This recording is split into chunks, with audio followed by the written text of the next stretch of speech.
Okay, so what we're going to do today is something we've been building to for a while. I don't think it's super complex. You pretty much have all the skills you need to already do this if you've been factoring successfully. I know some of us are still not quite factoring successfully. Realize we'll take our fourth factoring quiz, our fourth and final factoring quiz. We're going to transition to some other types of quizzes after that. We'll do that tomorrow. There will be an extra credit factoring quiz available.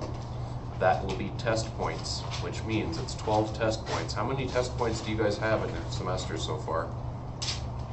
There's only been one test, so I think it was worth like 60, which means if you come do that bonus quiz, it will make like a huge amount of difference in your grade if you do well on it. And it's just like the other factoring quizzes, 6 factoring problems, okay? It's no harder, no easier, same thing. Okay, so I highly recommend you do that this week. But what we've been learning factoring for, there's all kinds of reasons, but I'm going to list 2 of them right now. So the first one is you can use factoring to solve quadratic equations. And the second one is you can use it to find those zeros. In all the problems we looked at with parabolas so far, they like gave the zeros to you. Or we used our calculator to find the zeros for us. In most cases, like finding the zeros is what really matters the most. And factoring is one way to do that. Sometimes it doesn't work. So in both these cases, it doesn't always work. Factoring doesn't work for every quadratic. Some things you can't factor, but a whole bunch of things you can. Like more often than not, you can. And it's the fastest, easiest way to do things. Everything else that you do to do this is harder. Okay? So first, we're going to just start off with some stuff. Do I need to factor these 3 problems, guys? Or are they already factored? They're already factored, right? Because each one's a product. How many of them are parabolas?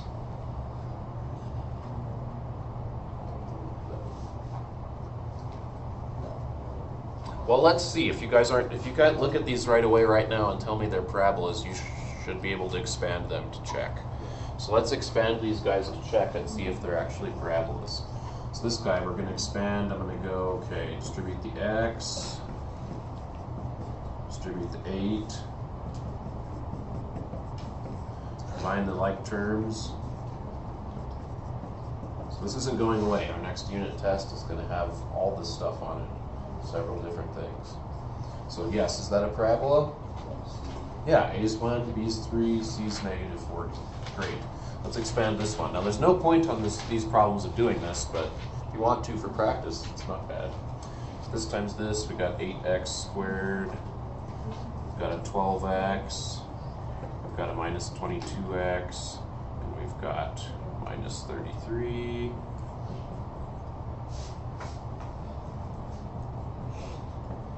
So can you guys tell me, is that one a parabola? Yeah, totally a parabola. So the first 2 are parabolas. I just checked to see if they were. How about the third one? No, because it was B.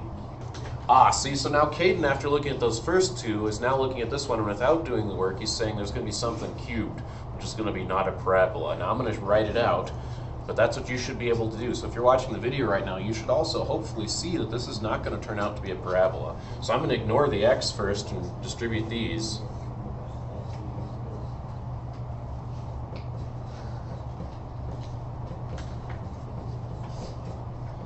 Somebody help me, 204 times 12, what is that? Calculator? Somebody got their calculator out? What is it?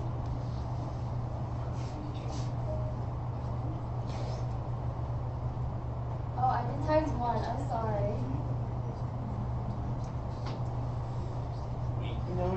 You guys don't have your calculators out? What were you asking? 204 times 12. 204 times 12? Yeah. 2,448.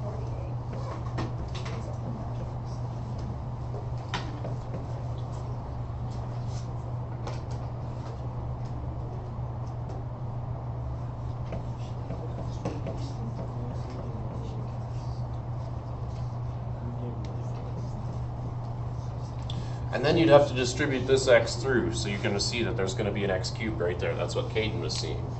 He saw that there's going to be an x cubed, and there's going to be 192x squared minus 2,000 something x. So this is clearly not a parabola because of that. But some of the stuff we're learning in this section will apply to things that even aren't parabolas. Okay, that's the power of this idea that we're about to learn. So I'm going to erase this. This is just to figure out which ones are parabolas. What are we actually asked to do? These are already factored, right? Solving the quadratic. Exactly. So, Finding the zeros of the parabola.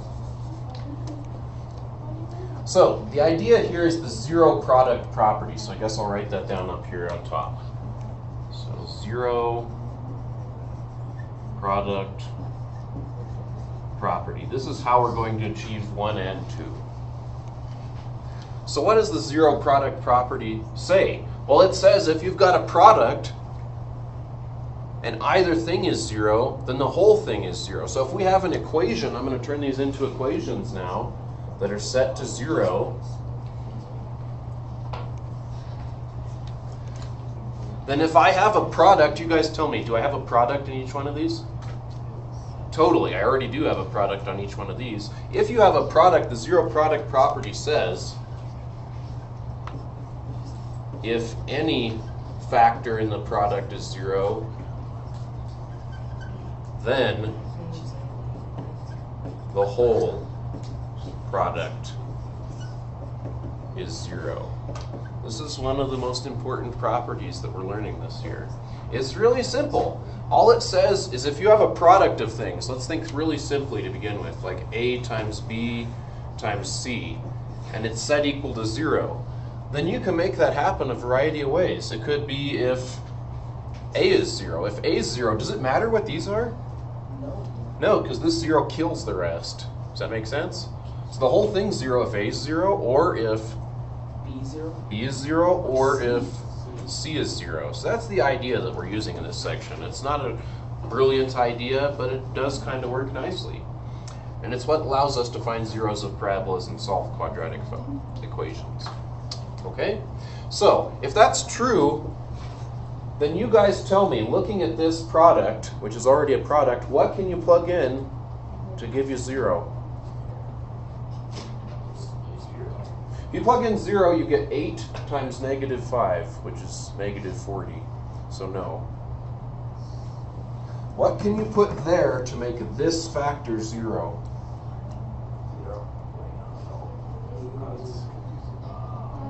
If you put negative 8 there, it's negative 8 plus 8, which is what? And 0 times stuff is 0. Okay. So the answers to this equation are going to be x equals what? Negative 8. And there's another one too. The other one is going to be positive 5. Because if you put 5 in there, that part's 0, and it doesn't matter what this is, because 0 overwhelms this and makes the whole thing 0. Does that make sense, guys? So, over here it might be a little harder to guess. Can you guess what you'd have to plug in for this x to make that piece 0? Well, probably, if you thought about it for a while, but there's an easier way. Just set that piece equal to 0. So say 2x plus 3 equals 0.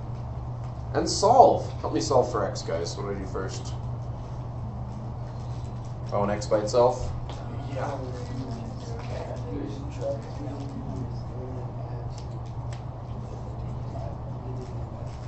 Divide by 2. So you get x equals negative 3 halves. That's one answer. But that's the part that makes this factor 0, so the whole thing would be 0. How do I find the part that makes the first factor equal to 0? Do the same thing. Solve.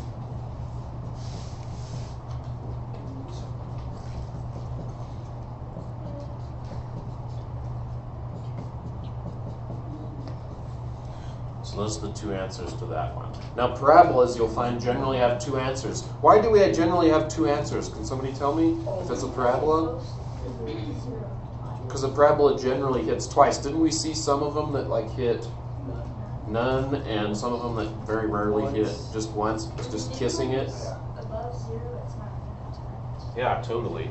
So this one's not a parabola, but see, you can still do this on this one. How many answers does this one have? It has 3 answers. You get x equals, if you plug in what, will you make this part 0? 204. If I plug in 12, negative 12, or if I plug in x, 0.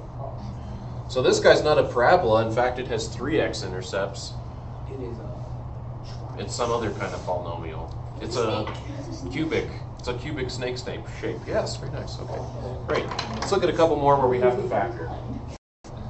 Okay, guys. So these ones might say a variety of things. I think most of the ones in your assignment say solve the equation. They say solve for x. So if you try to start solving for x the traditional way, you're going to mess up because these are quadratic equations, and you can't just like move stuff away from x to solve them. So we just learned, I think it was on the board like 2 seconds ago, so it's totally in your notes. How are we going to solve these quadratic equations? By factoring them. Exactly. So let's see, can we factor this guy? What is it? Is it what they share? Is it difference of squares? It's a trinomial, right? What do we have for 49? There's not too many choices. 7. I think 7 and 7 is the right choice, right? So this factors, notice it's an equation now, but I'm factoring the part of the equation that I need to. So x, 7, 7, minus plus, minus, right?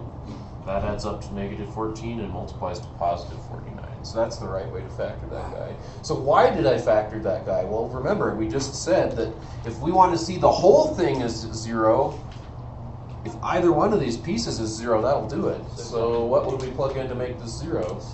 7. So we could plug it in there or there. This one's repeated, right? If I wrote this nicely, I'd write it as x minus 7 quantity squared. You don't have to take that step if you don't want to, but that's the nice way to write it. So the answer is, you guys told me, what's the answer? 7. So let's think about what this looks like on the graph. That means its x-intercept must be 7, right? yeah. So 1, 2, 3, 4, 5, 6, 7's right there. Is this guy facing up or down? Look at the original, right? Is this facing up or down? Right there should tell you. It's positive 1, right? So it's facing up. So this guy looks like that. There's its 1, 0. And we've actually got, that's also its vertex on this guy, since it's just 1, 0. So interesting. Okay. So what if we're going to solve this guy over here? Scoot this out of the way.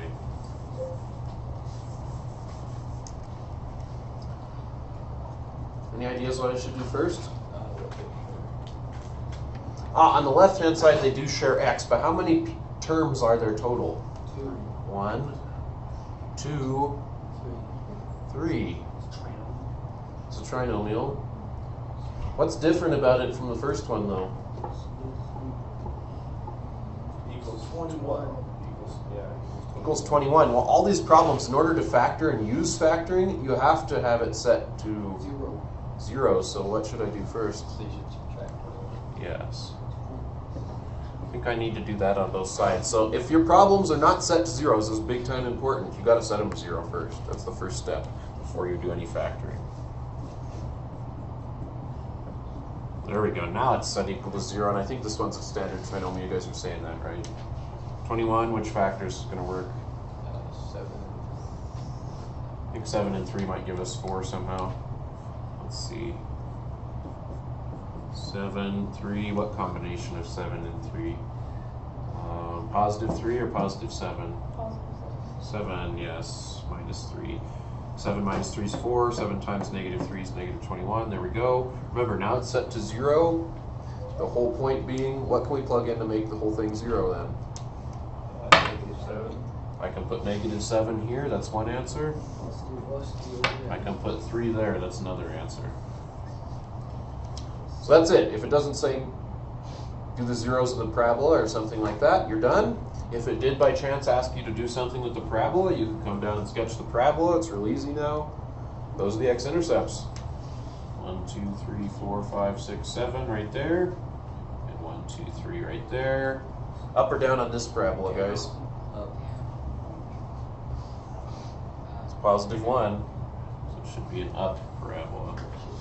And the vertex is somewhere there. We could use negative b over 2a to find it. That's what we're going to do later this week. We're going to put all this stuff together. I'm going to give you a bunch of parabolas and say, without your calculator, do everything. Okay? So, third problem. Help me out, we're doing 2 more, that's it. That's not bad. You have to make it equal zero. That's fine. Is it? Yeah, but not yet, not yet. So I heard difference of squares, which is good, but it's not set to Zero. 0. So first you want to move this to the other side. So subtract. So subtract it. Exactly. So I subtracted 25 on both sides. Now Kayla said it's difference of squares. I agree. What's being squared here? 2x. And here? 1 plus, 1 minus. Alrighty. So then we could, it might be hard to guess this time, to see what's going to make the whole thing 0, so write it down.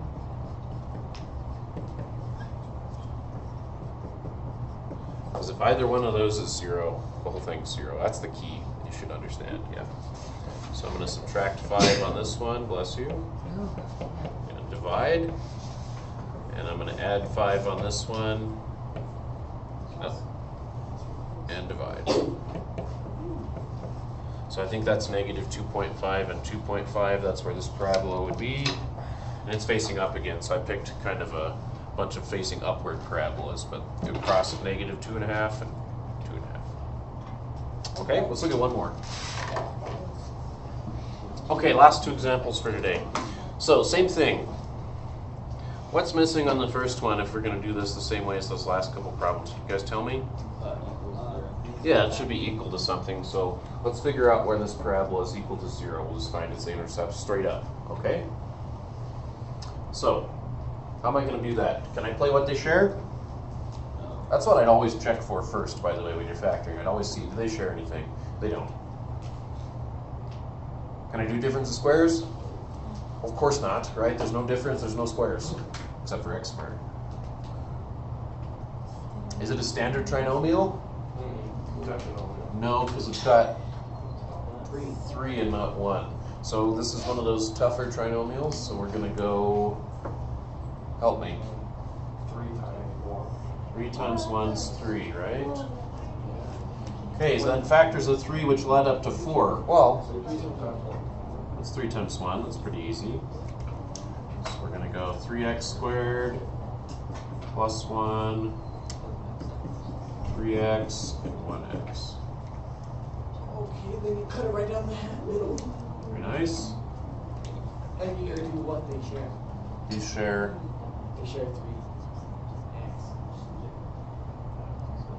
Mary, can you help me finish? So you share 3x, what's left? Yeah, x plus 1 And the second 2? is 1, so it's x plus 1. Cool.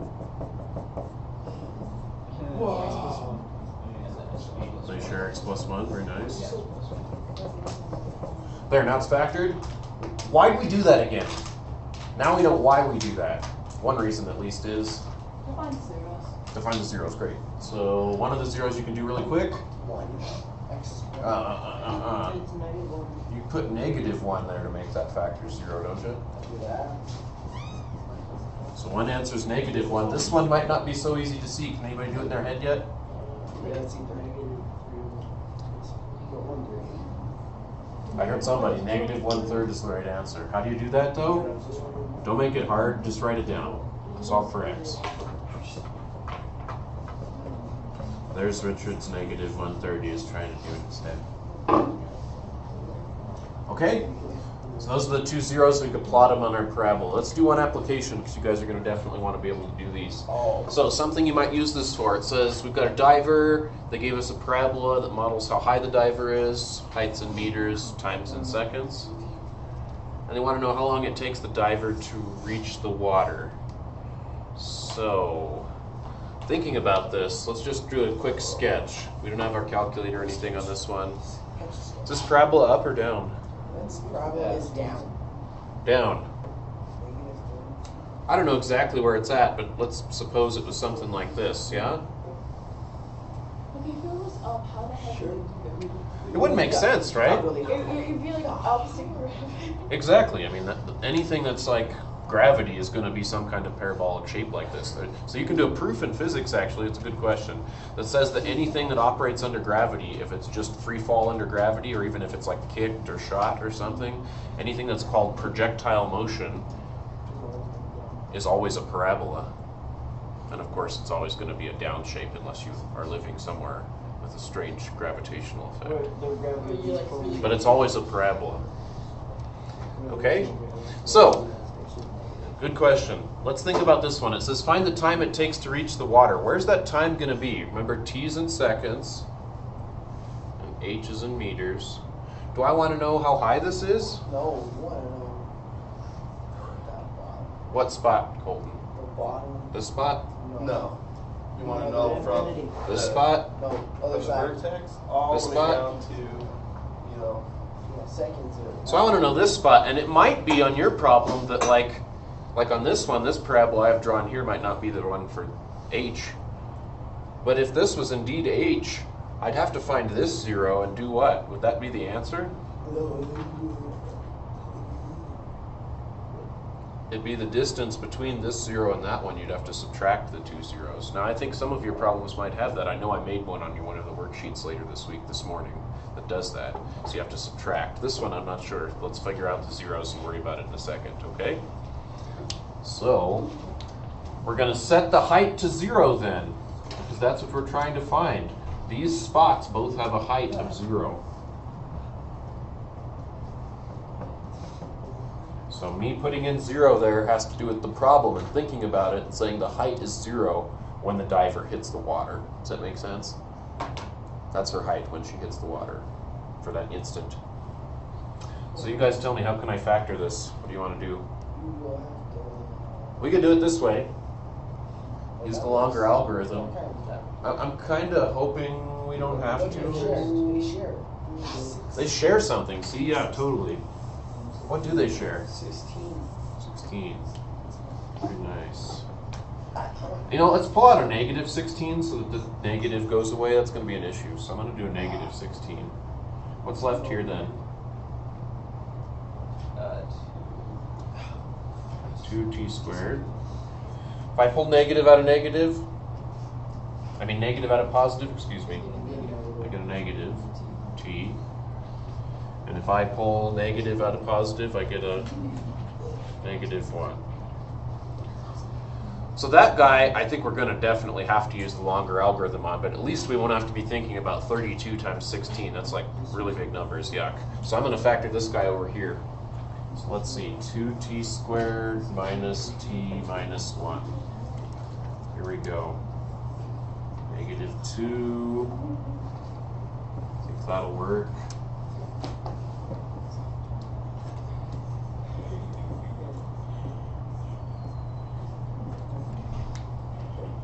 Split it down the middle like Colton told us.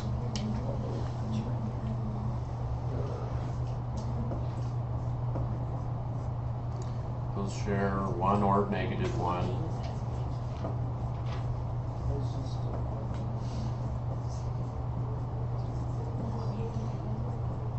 Okay, so I've got that guy factored. Let's remember it was set to 0.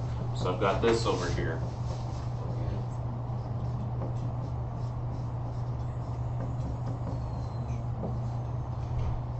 So she's going to be at 0 height, or at the height of the water, when t equals 1 for that guy.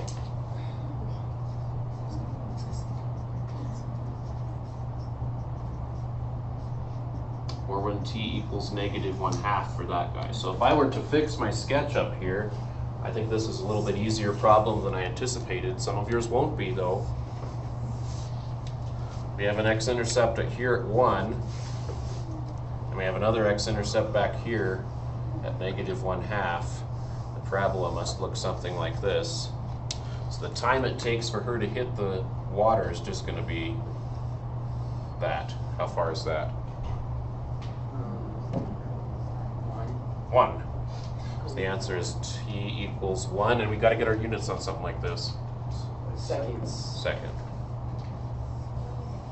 But if you have a parabola where one of them's not negative and they ask you something like this, you've got to like find both zeros and subtract. You've got to think about the distances on this kind of chart right here, okay? That's really key. So if you just blow off these problems, you're going to run into things next year where I'm like, we already did that before. Here, I'll show you again. But I'm not going to like baby you, if that makes sense to you guys. Okay?